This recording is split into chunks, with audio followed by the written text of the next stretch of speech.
Guys আজকে সকালবেলা রোদের মধ্যে বসেছিলাম আর তখনই পিছন থেকে ও মাই গড, না মানে কি আর বলবো গাইস, শুধুমাত্র একটা বউয়ের অভাবে এত কষ্ট। সো গাইস আমাদের এদিকে শীত পড়েছে হালকা হালকা, তাই এদিকে ঘুম থেকে উঠতেও হালকা করে লেট হয়ে গেল। আর ঘুম থেকে উঠে আজকে ব্রেকফাস্ট করছিলাম অ্যাপেল দিয়ে। আর তখনই মা পিছন থেকে কল করলো, অ্যাপেল পরে খাবি, আগে ভাতগুলো গিল। মেনুতে ছিল সাদা ভাত, তার সঙ্গে 15-20টা তরকারি। আর এদিকে আমার বড় ভাইয়ের হাত দিয়ে হাত ভেঙে গিয়েছে, তাই আর বেশি করে খাওয়াটা দরকার।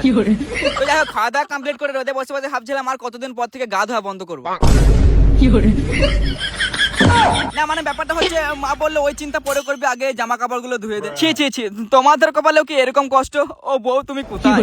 প্লিজ যেখানে থাকো একটু তাড়াতাড়ি আমার ঘরে আসার ব্যবস্থা করো, না হলে আমার জীবনটা এরকম সাবান ফেনার মতো ফেনা হয়ে যাবে। থাক বেশি না বকে আমি আমার কাজটা করতে লাগলাম, না হলে কোন দিক থেকে যে আক্রমণ হয়ে যাবে বলা যায়